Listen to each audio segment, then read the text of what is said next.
I'm Mr. Beat, and these are my pets.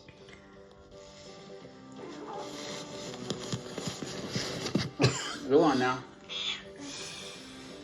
Don't poop on that rug. But what about all the American president's pets? Well, the White House has been home to some strange creatures over the years, and that's just the humans, am I right?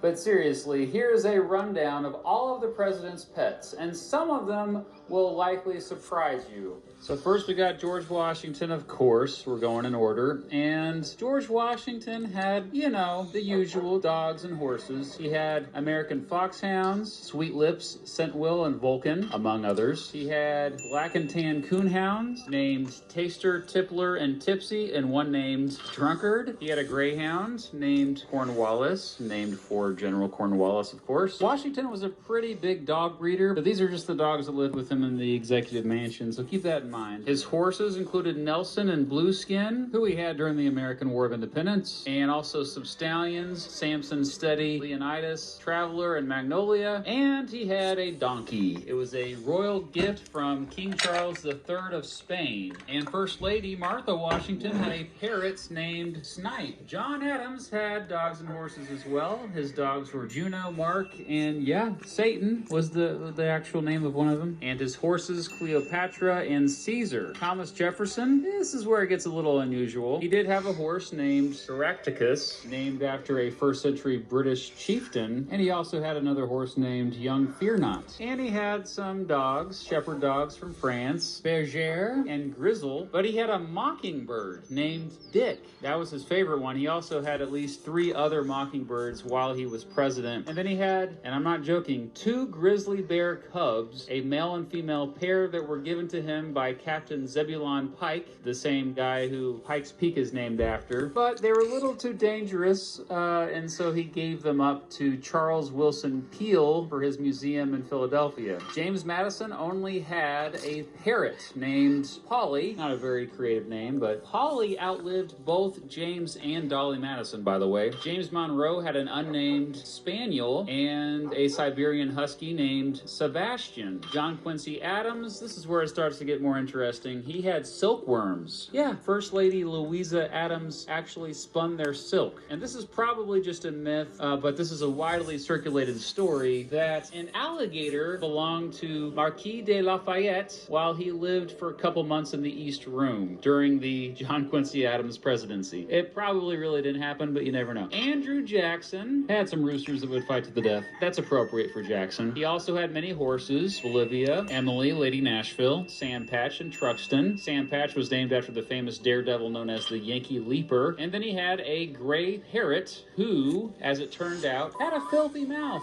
It knew a lot of cuss words. And later at Jackson's funeral, he was swearing so much and so loudly that the parrot had to be escorted out of the funeral. He was just cussing too much profanity. Martin Van Buren owned 2 tiger cubs given to him by the Sultan of Muscat in Oman before Congress forced him to get rid of the tigers, and so he donated them to the zoo. William Henry Harrison had a goat and a cow named Suki. John Tyler had an Italian greyhound named LeBeau, a horse named the General, and a canary named Johnny Ty. James K. Polk was one of 2 presidents who did not have a pet while living in the executive mansion. The other president who has never had a pet is the current president, Donald Trump. Zachary Taylor had a horse named Old Whitey. That was the horse that he rode during the Mexican-American War. And then he had a pony named Apollo, which was formerly a trick pony from a circus and given to Taylor's daughter Betty while Taylor lived at the White House. Apollo shared a stable with Old Whitey. Millard Fillmore had 2 ponies, Mason and Dixon, named after Charles Mason and Jeremiah Dixon of the Mason-Dixon line fame. Franklin Pierce kind of symbolizes the opening of trade with Japan. He had at least 2 miniature teacup.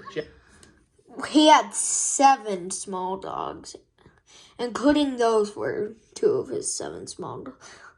Japanese chin dogs, part of a gift exchange with Japan, and also 2 birds from Japan. James Buchanan had an eagle, an eagle, and then a toy terrier named Punch, and a Newfoundland named... Well, James Buchanan also had a herd of elephants. Named Laura. Abraham Lincoln had a couple horses. One of them was named Old Bob. He had a rabbit. He had cats, Tabby and Dixie. The first two cats in the executive mansion. Lincoln once said that Dixie is, quote, smarter than my whole cabinet. He was kind of a cat lady, really, and he took in strays all the time. He also had dogs, Jip and Fido. Fido is now today kind of a generic name for a dog, but this is only because of Lincoln's famous dog, who was also, quote, assassinated by a drunk with a knife just a few months after Lincoln was assassinated. And then, of course, Lincoln had goats, Nanny and Nanko, and he had a turkey named Jack, which was supposed to be Christmas dinner, but Tad Lincoln intervened and said, no, let's keep it as a pet. And so they just kept it. Andrew Johnson never officially had pets, but he did feed white mice that he found in his bedroom while he was president. Ulysses Grant had a dog named Rosie, a Newfoundland named Faithful, two ponies named Billy Button and Reb, and, of course, horses. Butcher's Boy, Cincinnati, Egypt, and Jeff Davis were horses that he rode during the Civil War. He also had Jenny, Julia, Mary, and St. Louis. Rutherford Hayes had a Cocker Spaniel named Dot, a Newfoundland named Hector, an English Mastiff named Duke, a Greyhound named Grim, a miniature Schnauzer named Otis, hunting dogs named Juno and Shep, another dog named Jet, and then cats. He had a cat named Piccolomini. The first Siamese cat in the United States was Rutherford Hayes' cat Siam, and he also later had a Siamese cat named Miss Pussy. James A. Garfield had a horse named Kit and a dog named Vito. Chester Arthur had 3 horses, unnamed, and a rabbit, unnamed. Grover Cleveland had 3 wiener dogs, a Japanese poodle named Hector, this random dog, and mockingbirds. Cleveland also had a bunch of exotic fish. Benjamin Harrison had a collie named Dash, and he also had a goat named Whiskers, which he kept at the White House for his grandchildren. Here's a weird one. Harrison also had opossums. Yeah, named from the 1896 Republican Party platform. So they were called Mr. Reciprocity and Mr. Protection. And then this is probably true. He had 2 alligators, and they were kept by his son Russell Harrison in the White House Conservatory. William McKinley had a... Bye, guys. See you in part 2.